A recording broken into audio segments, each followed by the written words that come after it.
ছিল। পঞ্চু খুব active, brain খুব অ্যাক্টিভ। একটা দোকান করে হঠাৎ দেখতে পাচ্ছে যাচ্ছে সে আগুন লেগে গেছে। তো আগুন লেগে যাওয়ার সময় হঠাৎ সে চিন্তা করলো একটা উপায় আছে, ওই দোকানদারের মধ্যে যারা রয়েছে তাদেরকে বাঁচাতে হবে। তাই সে কি করলো, হুড়মুড় করে দোকানের ভেতরে ঢুকে পড়লো। ঢুকে পড়ে জোরপূর্বক ছজনকে টেনে বের করলো। পুলিশ এই অবস্থা দেখে পুলিশ সেই পঞ্চুকে পুলিশ অ্যারেস্ট করে। তারপরে অ্যারেস্ট করে তাকে নিয়ে চলে যায়। তার ঘরের লোকেরা দৌড়াতে থাকে, তার আপনজনেরা দৌড়াতে থাকে পুলিশের কাছে, কেন অ্যারেস্ট করলেন? বলছে অ্যারেস্ট করবে না, ঘরে আগুন লেগে গেছে, ঘরের ভেতরে আগুন লেগে গেছে। ও ছজনকে কাদেরকে বের করেছে জানেন? যারা আগুন নেভাতে এসেছিল, ফায়ার ব্রিগেডের লোকেরা, তাদেরকে টেনে বের করেছে। যার ফলে দোকানটা আরো প্রকাশ হয়ে গেছে।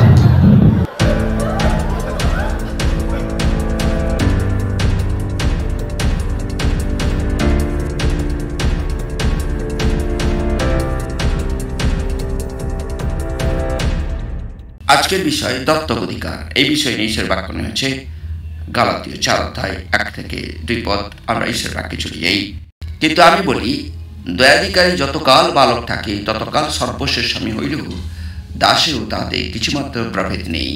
4 অধ্যায় 1 পদ গালাতীয়। কিন্তু পিতার নিরূপিত সময় পর্যন্ত সে পালকদের ও ধনাধ্যক্ষদের অধীনে থাকে। গালাতীয় 4 অধ্যায় 2 পদ। ঈশ্বরের পঠিত বাক্যে শ্রবণে সকলকে আশীষ দিও। দত্তক কথাটি কখন একজনের জীবনে প্রয়োজন হয়? দত্তক সন্তান যারা আজকে অনেকে পৃথিবীতে অনেক ছেলে মেয়ে তারা বিবাহিত হয়। বিবাহিত হওয়ার পরে দেখা যায় 5 বছর, 10 বছর, 15 বছর যখন কোনো সন্তান না আসে, তারা তখন ব্যাকুল হয়ে এ ঠাকুর মন্দিরে ও ঠাকুর মন্দিরে ওখানে সেখানে ঘুরতে থাকে এবং কোথাও কোথাও ভিন্ন ভাবে তারা রাস্তা করে নিয়ে চলে আসে। ইলিগাল ভাবে রাস্তা করছে, তার স্ত্রী ইলিগাল ভাবে রাস্তা করে নিয়ে চলে আসে। আবার ঈশ্বরের ক্ষেত্রে দেখা যায় অলৌকিক কিছু ঘটনা, যেমন আমরা আব্রাহামকে দেখেছি, এখনো দেখছি কন্টিনিউ ঈশ্বর কন্টিনিউ চলে আসে, কাজ করে রয়েছে। ওষুধ দিয়ে কোনো বিকল্প নেই, বিকল্প রাস্তায় অন্য কোনো ভাবে সেটাকে ডাক্তাররা পুশ করিয়ে দেয় এবং তারপরে সে সন্তান লাভ করে। এখন যারা এইগুলোকে কোনোটাই নেয় না বা তার অনেক কিছু করার পরে কোনো ঘটনা ঘটছে না, তাদের ক্ষেত্রে দত্তক একটা জায়গা থেকে যায়। দত্তক, সে তখন দত্তক নেওয়ার জন্য চিন্তা করতে আরম্ভ করে। কোনো না কোনো ভাবে কোনো না কোনো জায়গায় শরণাপন্ন হয়, আইনের শরণাপন্ন হয়, যা বলে একটা দত্তক যেন পেতে পারে। দত্তক সন্তানটা তার নিজস্ব ঔরজাত নয়, তা সত্ত্বেও তাকে সন্তান নিজের সন্তান হিসাবে লালন পালন করে তাকে বড় করাবে। যার ফলস্বরূপ তার যা কিছু থাকবে তার অবর্তমানে অথবা যখন সে পূর্ণ বয়স্ক দিবে তা সবকিছু পাবে। সেই বিষয় নিয়ে আজকের ঈশ্বরের বাক্য। এখন পঞ্চু বলে একজন লোক ছিল, কে পঞ্চু খুব অ্যাক্টিভ, ব্রেন খুব অ্যাক্টিভ। একটা দোকান করে হঠাৎ দেখতে পাচ্ছে যাচ্ছে সে আগুন লেগে গেছে। তো আগুন লেগে যাওয়ার সময় হঠাৎ সে চিন্তা করলো একটা উপায় আছে, ওই দোকানদারের মধ্যে যারা রয়েছে তাদেরকে বাঁচাতে হবে। তাই সে কি করলো, দোকানের ভেতরে ঢুকে পড়লো। ঢুকে পড়ে জোরপূর্বক ছজনকে টেনে বের করলো। পুলিশ এই অবস্থা দেখে পুলিশ সেই ছেলেটিকে, তাকে পঞ্চুকে পুলিশ অ্যারেস্ট করে। তারপরে অ্যারেস্ট করে তাকে নিয়ে চলে যায়। তার ঘরের লোকেরা দৌড়াতে থাকে, তার আপনজনেরা দৌড়াতে থাকে পুলিশের কাছে, কেন অ্যারেস্ট করলেন? বলছে অ্যারেস্ট করবে না, ঘরে আগুন লেগে গেছে, ঘরের ভেতরে আগুন লেগে গেছে। ও ছজনকে কাদেরকে বের করেছে জানেন? যারা আগুন নেভাতে এসেছিল ফায়ার ব্রিগেডের লোকেরা তাদেরকে ডেলিভার করেছে, যার ফলে দোকানটা আরো প্রকাশ হয়ে গেছে। দোকানে আগুন লাগলে বেশিরভাগ কারো থাকে, দু একজন থাকে, আবার থাকে না, তাই যখন আগুন লাগে থাকে না। কাজ করার দরকার রয়েছে। একটা দোকান ধরে যখন আগুন লাগে লোক থাকে, যদি থাকে তাহলে কেউ আগুন নেভানোর জন্য ভেতরে ঢুকে গিয়ে কাজ করছে, আর বন্ধু হয়ে যায় কি ঢুকে গিয়ে ফায়ার ব্রিগেডের লোকদেরকে সব টেনে হিঁচড়ে বের করেছে। তারপরে পুলিশ যখন তাকে আগুন পুরো ছাই করে দিয়েছে দোকানকে, যার ফলে অ্যারেস্ট হয়েছে। সেই বন্ধু একদিন ইন্টারভিউতে গেছে, ছেলের রক্ষকের চাকরি করবে বলে সে ইন্টারভিউ দিতে গেছে। তাকে ইন্টারভিউতে জিজ্ঞেস করছে, আচ্ছা তুমি তো জানো এই কয়েদিরা মানে জেলখানায় যারা থাকে তারা তো খুব একটা ভালো লোক নয়, তাদের মাথায় অনেক ট্যাং ব্যাং করার স্বভাব থাকে। যখন ওরা ট্যাং ব্যাং করবে জেলখানার ভেতরে, তখন কি করবে? আমি বেড়া থেকে এমন পেদানি দেবো না জেলখানা থেকে ভাগি ভাগ। সেই পঞ্চু একদিন দুষ্টামি করে ফেলেছে, এমন দুষ্টামি করে ফেলেছে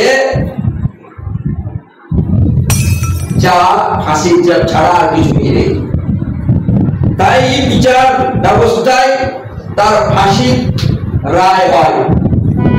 আলোচনা করতে থাকে তার লোকেরা যে বন্ধু তুই এমন একটি কাজ করবি তোর ফাঁসি হয়ে যাবে, জানিস তোর এই ফাঁসির জন্য কত টাকা খরচ হবে? 5,000 টাকা খরচ হবে। তখন বন্ধু বলছে, আচ্ছা কিসে কিসে খরচ হবে? বলছে দেখ, তোকে যে ফাঁসি দিবে না তার মজুরি হিসাবে সে ভাতা পাবে 3,000 টাকা। 1,000 টাকা একটা ভালো দড়ি কিনতে হবে, আর অন্যান্য খরচ রয়েছে, এই মুখে কাপড় লাগানো ইত্যাদি এসব খরচ রয়েছে 1,000 টাকা। টোটাল 5,000 টাকা। 5,000 টাকা, এত টাকা ফাঁসির মূল্য?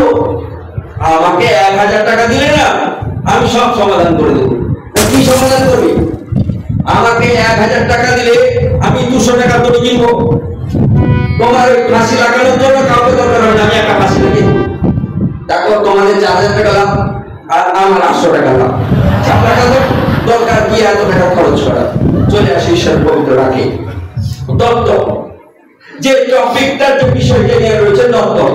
এই যে মানে মস্তিষ্ক, এই মস্তিষ্কগুলো হচ্ছে ইনম্যাচিওর, পরিপক্কহীন মস্তিষ্ক।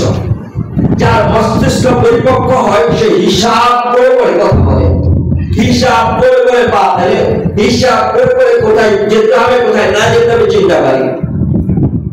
হিসাব করে করে জানি যে ফায়ার ব্রিগেডের লোকের গায়ে একটা ড্রেস ইউনিফর্মটা থাকে, তাই না? ইউনিফর্ম নির্দিষ্ট, প্রত্যেকটা দেশে ভিন্ন ভিন্ন ইউনিফর্ম। আমাদের এখানে খাকি ইউনিফর্ম, অন্য দেশে আবার অন্য কোনো ইউনিফর্ম। তার আইডেন্টিফাই করতে পারা যাবে যে ও কোন ডিপার্টমেন্টের লোক। তাহলে আমাদেরকে এই জানবার একটা জায়গা থাকে। তত্ত্ব অনেক সময় আমরা ঈশ্বরের ক্ষেত্রে এই চিন্তা করি তত্ত্ব। আমরা যখন আদম এবং হওয়া ঈশ্বরের সন্তানের জায়গা থেকে বিচ্ছিন্ন হয়ে গেল, তখন তার পরবর্তীতে ঈশ্বরের ডিরেক্ট বা সরাসরি কোনো আশীর্বাদ পৌঁছানো না হেতু সকলে কি হলো?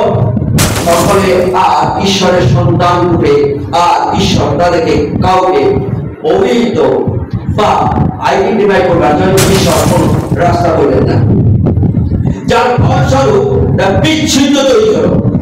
আদম হবার কাছ থেকে বিচ্ছিন্ন, আদম হবার নিজে বিচ্ছিন্ন, যার ফলস্বরূপ সেই পরম্পরাগত ভাবে তার ছেলের সেই অভিশপ্ত হলো, ঈশ্বর থেকে সম্পূর্ণ বিচ্ছিন্ন তৈরি হলো।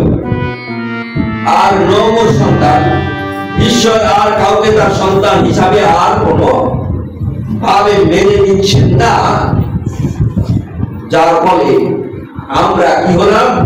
যখন কেউ আমাদেরকে বের করে দেয়, আমার বাবা মায়েরা আর নিতে চায় না, এরপরে আমরা ত্যায্য হয়ে গেলাম, আমরা ঘর ছাড়া হয়ে গেলাম, আমরা ঈশ্বর ছাড়া হয়ে গেলাম, আমরা পিতৃমাতৃ ছাড়া হয়ে গেলাম, আমরা সৃষ্টিকর্তার থেকে বিচ্ছিন্ন হয়ে গেলাম।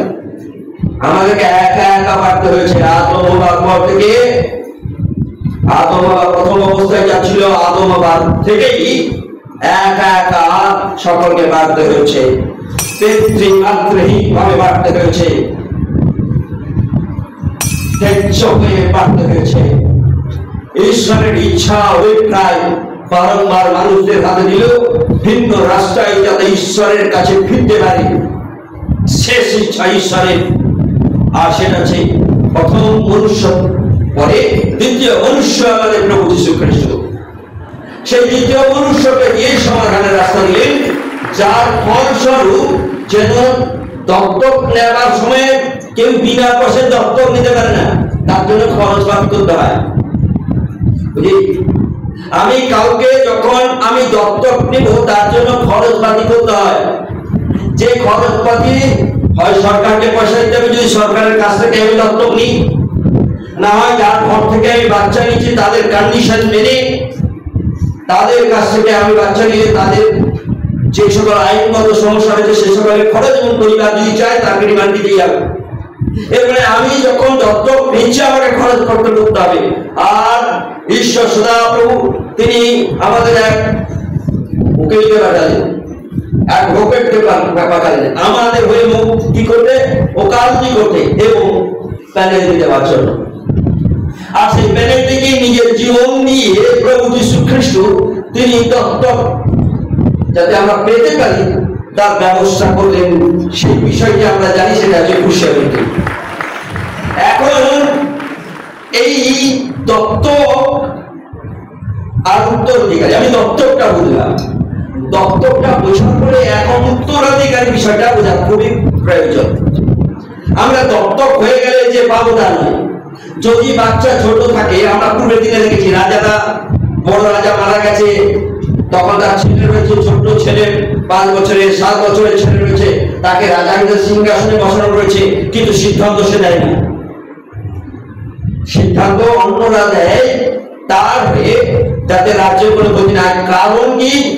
কারণ একটি বিষয় দেওয়ার চেষ্টা করি, কারণ ওই ছেলেটি আন্ডার এজ, মানে না বড়, তাই তার সিদ্ধান্ত খাটবে না। দ্বিতীয় দেখি, সে আন্ডার গার্ডিয়ানশিপেই থাকবে। আন্ডার গার্ডিয়ানশিপ মানে কি? গার্ডিয়ানশিপ মানে বুঝতে পারছি, অভিভাবকের নিয়ন্ত্রণাধীনে থাকবে, সে একা কিছু করবে না। আমরা অনেক জানি, যখন কোনো বাবা দেখা যাচ্ছে 50 বছরে কি 60 বছরে বিয়ে করেছে, বিয়ে করার পরে তার সন্তান হয়েছে, সন্তান হওয়ার পরে দেখা ছোট সন্তান, এবং দেখা যাচ্ছে যে কোনো সময় তার মৃত্যু হতে পারে, তখন সে উইল করে যায়। কি উইল করে দিয়ে যায়? যে আমার অবর্তমানে আমার স্ত্রী এ সকল তত্ত্বাবধান করবে, কিন্তু যখন আমার সন্তান বড় হয়ে উঠবে, 18+ হয়ে উঠবে, তখন সে এই কন্ডিশনে মালিকত্ব পাবে। ঠিক একই প্রকারে আন্ডার গার্ডিয়ানশিপ, যতক্ষণ পর্যন্ত যে কন্ডিশন বাঁধা রয়েছে সেই কন্ডিশন বেঁধে রেখে অভিভাবকত্ব ছাড়া পরে সে আসতে পারবে তার জায়গায়। আর যতক্ষণ অভিভাবকত্ব নিয়ন্ত্রণে থাকবে ততক্ষণ কিছু করতে পারবে না। এর মানে যে গার্ডিয়ানশিপে থাকবে সেও নিয়ে পালাতে পারবে না, কোনো কিছু করতে পারবে না, উল্টা সেটাই। তাই আমরা দেখতে পাচ্ছি যে উত্তরাধিকারী পাওয়ার ক্ষেত্রে যদি আন্ডার এজ হয়, বাচ্চা হয়, বালক হয়, শাস্ত্রে লেখা রয়েছে বালক থাকা হেতু উত্তরাধিকারী কোনো জায়গা নেই। তাই ঈশ্বরের পবিত্র বাক্যে আমরা পরিষ্কার বুঝতে পারছি যে সে তার অধিকার রয়েছে, কিন্তু পাচ্ছে না। কেন পাচ্ছে না? কারণ সে আন্ডার এজ। কেন পাচ্ছে না? কারণ সে আন্ডার গার্ডিয়ানশিপ। কেন পাচ্ছে না? কারণ অন্যান্য দাস দাসীর মতো তার কোন সিদ্ধান্ত দেওয়ার ক্ষমতা সেখানে নেই। সেই পরিবারের, সেই জায়গার অন্যান্য যারা কাজকর্ম করছে তারা যেমন কোনো সিদ্ধান্ত দিতে পারবে না, এই বাচ্চাটাও কোনো সিদ্ধান্ত দিতে পারবে না। কিন্তু এভরি এভরিথিং, এর ভরণ পোষণ খাওয়া দাওয়া সব কিছু সে পাবে, কিন্তু কোন সিদ্ধান্ত নিতে পারবে না যতকাল সে বালক থাকবে, যতকাল সন্তান হিসাবে থাকবে, যতকাল সে বাচ্চা থাকবে, যতকাল সে ঠিক পরিপক্ক না হবে বয়সে। চতুর্থত কি জায়গা রয়েছে? চতুর্থত তার সম্পত্তি সব কিছু তার, সেও জানে তার সম্পত্তি সব কিছু তার, কিন্তু নাই তো কোনো অধিকার। সে জানে এগুলো সব আমার, কিন্তু অধিকার নেই বিক্রি করবার, অধিকার নেই নিজের ইচ্ছা মতো নিয়ে কিছু করবার, অধিকার নেই আমি এটা করো সেটা করো বলবার। কারণ যখন বলতে যাবে তখন যে গার্ডিয়ানের তার ম্যানেজার রয়েছে বা তার মা রয়েছে, বলবে না এটা তোমার বাবা বলে যায়নি, এটা তুমি তোমাকে করতে দেওয়া যাবে না। যদি লেখা রয়েছে যে তোমাকে বিয়ে করতে হবে অমুক লোকের সঙ্গে, এই বিয়ের পরে তুমি মালিকত্ব পাবে, তুমি আগে এরকম একজন ভালো লোককে বিয়ে করো যে তোমাকে ভালোবাসবে, যদি এটা তুমি করো তোমার বাবা সেইভাবে ভুল করে দিয়ে গেছে, তবে তুমি মালিকত্ব পাবে, নাহলে গার্ডিয়ানশিপের আন্ডারে তোমার বালকত্ব চলে যাওয়ার পরেও তুমি গার্ডিয়ানশিপের আন্ডারে থাকবে এবং তুমি মালিক হতে পারবে না। আর যদি তুমি ব্যাকরণী করো, এইভাবে উল্টা সিধা করো, তাহলে গোটা সম্পদ কার কাছে গিয়ে পৌঁছাবে? সরকারের কাছে নিয়োগ পৌঁছাবে, তুমি পাবে না উত্তরাধিকারী। এখন আমরা এক এক করে ধাপে ধাপে আমাদের ব্যক্তিগত চিন্তা করি। ঈশ্বর তিনি আমাদের প্রভু যীশু খ্রিস্ট, তিনি আমাদের সঙ্গে,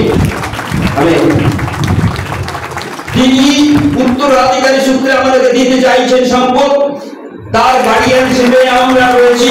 কারণ আমরা হারিয়ে ফেলেছিলাম, তাই না? আমরা তেচ্ছ, আমাদেরকে বের করে দেওয়া হয়েছে। কোথা থেকে বের করে দেওয়া হয়েছে? এদের উদ্যান থেকে বের করে দেওয়া হয়েছে। এদের উদ্যানের মালিক তুমি আর হতে পারবে না, তোমরা তেচ্ছ, বের করে দেওয়া হয়েছে। আর প্রভু যীশু খ্রিস্ট তিনি গার্ডিয়ানশিপ হাতে নিলেন, তিনি কিছু ঈশ্বরের পবিত্র বাক্যে কিছু ডিরেকশন দেওয়া রয়েছে। বাবা যখন তুমি বলতে যাও যিশুকে প্রভু এটা দাও ওটা দাও ওটা দাও, না হবে না, কারণ বাবা এখানে বলে দিয়ে গেছে। তুমি একটা উদাহরণ স্বরূপ তুমি তোমার সদাপ্রভুকে প্রেম করো, মন দিয়ে, শক্তি দিয়ে, সমস্ত কিছু। দেখো এটা যদি প্রেম পাও উত্তরাধিকারী সূত্রে তুমি পাবে। তুমি এখনো বালক না হলেও তুমি বালক থাকবে, এখনো তুমি বালক না হয়েও অভিভাবকের অধীনে তোমাকে থাকতেই হবে, কারণ তুমি পরিপক্ক হওনি। কিসে কিসে পরিপক্ক হওনি? বাবা যা বলেছে তুমি করছো না, তাই তুমি তেচ্ছ হয়ে থাকবে। ঈশ্বরের এই গালাতীয় 4:1 এবং 2 পদ সেখানে পরিষ্কার বলছে দত্তক অধিকার।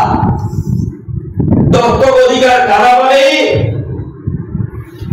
তারাই পাবে যারা পিতার যে কন্ডিশন বাঁধা রয়েছে, প্রত্যেকটি কন্ডিশন যে ফলো করবে, ঈশ্বর তিনি প্রতিজ্ঞাবদ্ধ, তাদেরকে তিনি দত্তক অধিকার এবং দত্তক নেবে।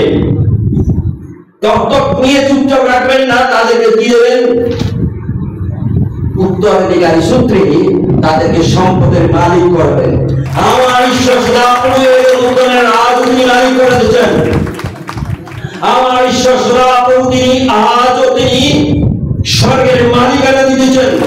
সম্পদের উত্তরাধিকারী সূত্রে তিনি সম্পদের অধিকার দিতেছেন। সম্পূর্ণ যেন আমরা মালিক হই। কার গার্ডিয়ানশিপে? একজন ওকালতি করেছেন, একজন উকিল, একজন অ্যাডভোকেট, তিনি হচ্ছেন প্রভু যীশু খ্রিস্ট। তার ওকালতি বিহীন, তার ইনস্ট্রাকশন বিহীন কখনো আমরা কি পাবো না? উত্তরাধিকারী সূত্রে মালিকানা পাবো না। এখন কন্ডিশন রয়েছে, যখন আমরা কন্ডিশন দিকে চলে যাই, প্রভু যীশু খ্রিস্ট বলছেন, শাস্ত্রে লেখা রয়েছে, পিতা এই কথা বলছে, এটা যদি না করো, তুমি পূর্ণ বালক থেকে বেরিয়ে আসার পরেও, পূর্ণ বয়স হয়ে যাওয়ার পরেও তুমি পরিপক্ক হওনি, তুমি তেচ্ছ সম্পূর্ণভাবে ত্যায্য হয়ে থাকবে।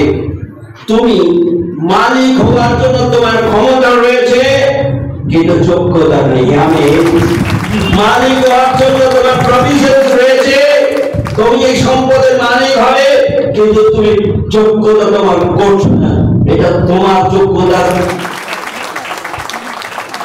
হারানোর ফলস্বরূপ তুই সারা জীবন ত্যায্য হয়ে থাকবে। তুমি দত্তক অধিকার পাওয়ার পরেও উত্তরাধিকার সূত্রে সম্পদের মালিক হতে পারবে না। এর মানে জায়গায় যে অংশ আমার রয়েছে সেই অংশের কোন মালিক হতে পারবে না। ঈশ্বরের সামনে যে আমার সারা জীবন ধরে অনন্তকাল ধরে শান্তিতে থাকার জায়গা রয়েছে এবং তার গৌরব জায়গা রয়েছে, গৌরব করার আনন্দে থাকার জায়গা রয়েছে, অনন্তকালের জন্য সে জায়গা পাবো না। আমাদেরকে বন্ধের মতো ঢুকতে হবে, ভাগ ভাগ করে ঢুকতে হবে। আমরা যত একটি ব্রেন দেখাই ওই ছেলেটির মতো বঞ্চুর মতো, লাভে কিছু হবে না। ওই দেখা যাবে 1000 টাকায় ফাঁসি লাগাতে যাবো, 800 টাকা লাভ করবো। কিসে লাভ করবো? মরার পরে 800 টাকা কি হবে? আমি ফাঁসি লাগিয়ে দিলাম, মরে গেলাম, দেখছেন আপনার 4000 টাকা লাভ, আমার 800 টাকা লাভ। মরে যাওয়ার পর তার 800 টাকা লাভ, হিসাবটা দেখতে পাচ্ছেন পকেটে থাকবে 800 টাকা, আর ফাঁসি কাটে সে ছুটবে। এইটাই হচ্ছে আমরা ঈশ্বরীয় জীবনে এই প্রকারে পরিপক্ক হই, যার জন্য আমরা ত্যায্য হয়ে তুলে তুলে ঘুরতে থাকি। কারণ ওই 800 টাকা হলে আনন্দে চারিপাশে ফর ফর করে ঘুরি।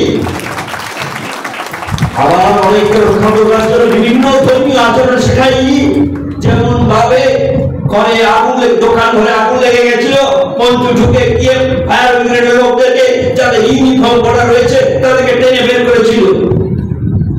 আমরা অনেক সময় ঈশ্বরের কাছ থেকে এরকম অনেক লোকেরা রয়েছে, বিভিন্ন ধর্মের মানুষ লোকেরা রয়েছে, খ্রিস্টান, মুসলমান, হিন্দু, যা যত রকমের রয়েছে, তারা ঈশ্বর থেকে ছাড়িয়ে নিয়ে যায়। কারণ তারা ঈশ্বরের পবিত্র রক্তের ইউনিফর্ম আইডেন্টিফাই করতে পারে না। আমার প্রভু যিশু খ্রিস্টের রক্তের ইউনিফর্ম আমাদের গায়ে আছে, তারা আইডেন্টিফাই করতে পারে না, আর আমাদের জোর করে নিয়ে যায়। আমরা মাথা নাচবে চলে যাই, কারণ আমাদের ওই অ্যারেস্ট করার জন্য পুলিশ থাকে না, কিন্তু আমার স্টাফ পুলিশ তিনি ঈশ্বরের দূত রয়েছেন, তাদেরকে অ্যারেস্ট করবেন। অতএব আমরা এই প্রকারের লোকদের পথে আমরা মাথা নাড়তে নাড়তে যেন না চাই। মনে রাখার সর্বদা চেষ্টা করব এই পঞ্চুকে নিয়ে আজকে ঈশ্বরের পবিত্র বাক্য যেন আমাদেরকে স্পর্শ করে। এটা একটা কাল্পনিক নাম, এটা একটা কাল্পনিক গল্প, কিন্তু এই পঞ্চু যেন আমাদের জীবনকে স্পর্শ করে। আমাদের ইউনিফর্ম প্রভু যীশু খ্রিস্টের রক্তের ইউনিফর্ম যেন আমাদের গায়ে থাকে, যার ফলে আমরা যেন আইডেন্টিফাই করতে পারি। আর যারা বোকারা আইডেন্টিফাই না করে টানাটানি করতে যাবে, তখন আমরা যারা প্রভুতে রয়েছি যেন প্রভু যীশু খ্রিস্টের শরণাপন্ন হই, যার ফলে তার দূত এসে আমাকে যেন সুরক্ষা দেয়। Amen, amen. তার দূতরা এসে যেন আমাকে সুরক্ষা দেয়, যার ফলস্বরূপ তার দূতেরা যেন লড়াই করে, যার ফলে আমাকে যেন সেই আগুনের জায়গা থেকে, যেখানে আমরা আগুন নেভাতে গেছি, যেখানে ঈশ্বরের সুসমাচার দিতে গেছি, যেখানে অন্যের প্রাণ বাঁচাতে গেছি, যেখানে আমি আরাধনায় প্রভুর কাছে নিজেকে সুরক্ষায় নিয়ে গেছি, যখন প্রভু আমাদেরকে টানাটানি করে বের করে নিয়ে আসবে, প্রভুর কাছে বলি, প্রভু ওকে তুমি দূর করো আমার কাছ থেকে, তোমার দূর দিয়ে দূর করো, তোমার শক্তি দিয়ে দূর করো, তোমার পবিত্রতা দিয়ে দূর করো, যাতে আমাকে স্পর্শ করতে না পারি। Amen, amen, amen. মানে আমি কেটে আছি, আমি রাজি আছি। এটা যদি আমি জানি এই আমার ঈশ্বরের পবিত্র বাক্যে রাজি রয়েছে, তাহলে আমি আমেন না দিলে তোমরা আমেন বলবে। কারণ তুমি যদি রাজি না থাকো তাহলে বললাম ওই জন্য আমি জানি, আমি আমার ভাইয়ের রক্ষক নাকি, অত কেন ব্যাপারটা বুঝবো। মনে রাখার চেষ্টা করি, মৃত্যুর পরে 400 টাকা রাখাও বেকার, মৃত্যুর পরে 800 টাকা রাখা বেকার। এই নাম ইমেজিও অপরিপক্কতা পঞ্চম। তার এই বুদ্ধি দেওয়া আর একটি তার যে কৌতুকটা আমরা দেখেছিলাম, রেগে রেগে বলছে যদি তেরা মেরা করে, যেখানে তো সব পিটিয়ে বের করবে, লোকের কাছে খুশি হবে। যারা কয়েদি রাতারাত বেরিয়ে খুশি হবে। আমরা যারা প্রভুতে রয়েছি, আমরা অনেক সময় তেড়া বেড়া যখন কেউ করে, আমরা প্রভু থেকে নানা রকমের নিন্দা বলে, নানা রকমের কাণ্ড বলে তাদেরকে আমরা ঈশ্বর থেকে সরিয়ে দিই। কারণ এইরকম পক্ষপঞ্চুর মতো যদি কাল্পনিক মানুষরা আমাদের সেই জীবন চরিত্র যদি ভেতরে থাকে, ভুল একটা পর একটা করতে থাকবো, তত্ত্বকথিক আজকে বিচ্ছিন্ন হয়ে উঠব। তত্ত্ব প্রভু যীশু খ্রিস্ট তার পবিত্র রক্তের দ্বারাই তিনি আমাদেরকে কৃতদাস থেকে তিনি আমাদেরকে দত্তক অধিকার দিলেন, সন্তানের অধিকার দিলেন। মানে সন্তানের অধিকারী এখন আমাদের করণীয় কি? আমাদের করণীয় একটা জায়গা রয়েছে, যেন আমরা উত্তরাধিকারী সূত্রে আমার প্রভু যীশু খ্রিস্টের যে সম্পদ রয়েছে বা গার্ডিয়ানশিপে রয়েছে, প্রত্যেকটি সম্পদের জন্য আমি অধিকারী হই। তার জন্য যা কিছু করণীয় আমরা তাই করব, যা কিছু করণীয়। এবং এই উত্তরাধিকারী সূত্রে গার্ডিয়ানশিপের নিয়ন্ত্রণা দিনে ঈশ্বরীয় সম্পদের, আমার পিতার সম্পদে, আমার সৃষ্টিকর্তা যে সম্পদ দিয়ে গেছে, সব সম্পদের জন্য আমরা মালিকানা হতে পারি। বাবার ইচ্ছা পূর্ণ হবে, সৃষ্টিকর্তার ইচ্ছা পূর্ণ হবে, এবং যিনি আর প্রকাশ করছেন, যার গার্ডিয়ানশিপের নিয়ন্ত্রণাধীনে আমরা আছি, তিনিও খুশি হবেন। আমরা আসি প্রভুর দয়া আশাই, প্রভুকে বলি, প্রভু তুই যা কিছু ইনস্ট্রাকশন দিবে আমি মেনে চলবো, কারণ তুই দত্তক হিসাবে আমাকে অধিকার দিয়েছ।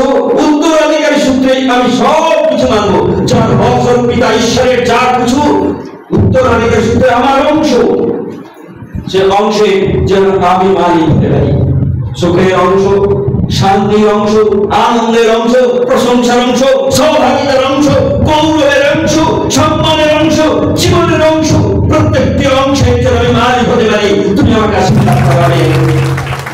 তাই আসলে দাঁড়াই প্রভুতে আছে, কারণ তিনি মঙ্গলময় এবং সেই মঙ্গল তিনি করেন আমাদের জীবনে।